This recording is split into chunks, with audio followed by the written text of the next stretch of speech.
Baptisan air adalah perintah Tuhan Yesus Kristus di Matius 28 dan kemudian dikerjakan di Kitab Tindakan atau Kisah Rasul pasal 2 ayat 36 sampai 38. Jadi baptisan air ini bukan perintah gereja.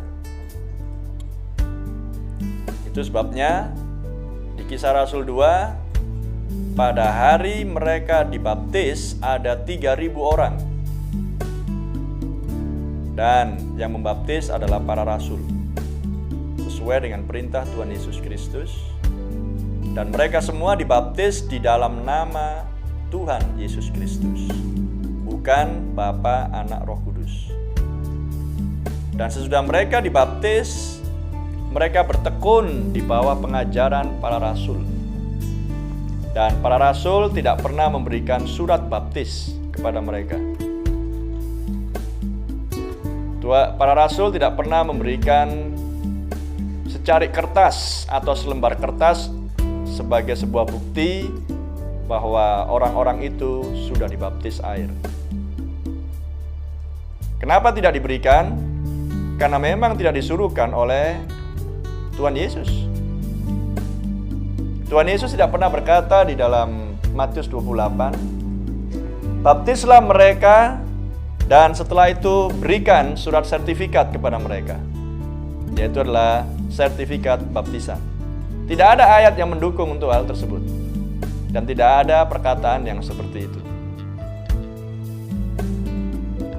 Baptisan air di dalam nama Tuhan Yesus Kristus adalah sebuah ekspresi dari seorang yang mengakui dosa dan menyadari kesalahannya dan dia butuh untuk selamat. Dan dia harus mengekspresikan itu di hadapan para saksi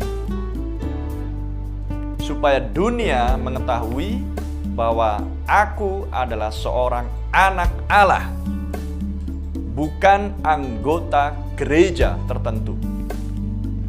Karena surat sertifikat adalah menunjukkan bahwa seseorang adalah anggota gereja tertentu.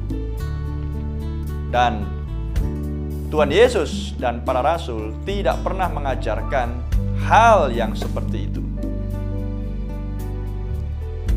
Jadi baptisan air bukanlah untuk menjadikan seseorang sebagai anggota gereja tertentu. Kesalahan itu sudah berlangsung semenjak 1700 tahun yang lampau di abad yang ketiga.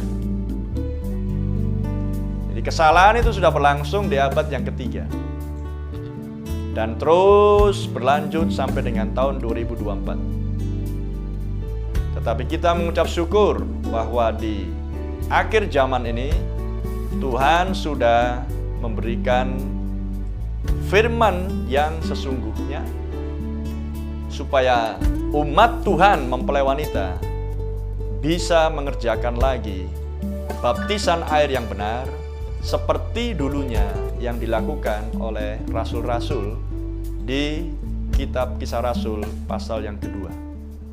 Jadi kita dikembalikan lagi kepada yang orisinil, yang mula-mula, yang benar. Itulah sebabnya berapa kali seseorang harus dibaptis air? Mau 60 kali pun gak ada masalah jika yang sebelumnya salah.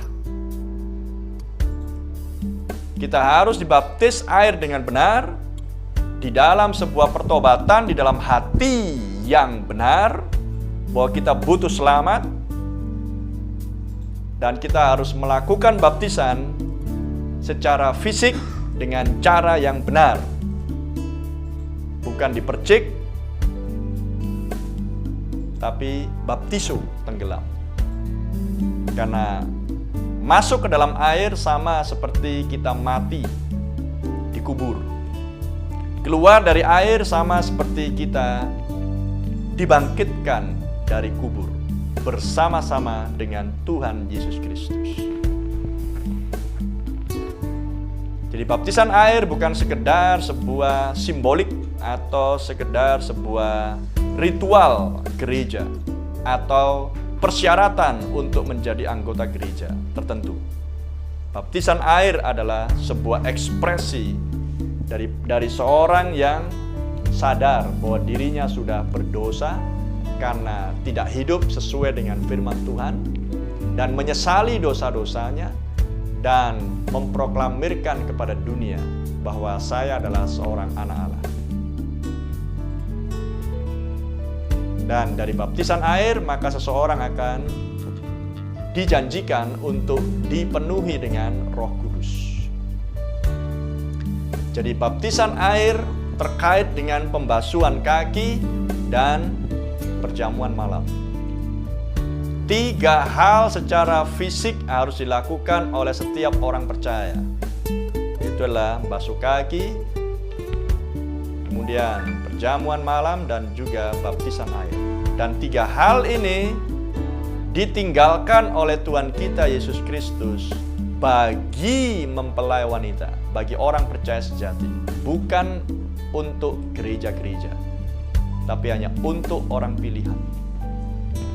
Jadi hanya orang pilihan yang boleh mengambil bagian di dalam ketiganya. Baptisan air, pembasuhan kaki, dan perjamuan malam. Orang berdosa, orang yang menolak pesan di zaman ini, orang yang tidak mengerti dan tidak percaya kepada pesan Nabi Elia di zaman ini, mereka tidak layak untuk mengambil bagian di dalam 3 hal tersebut.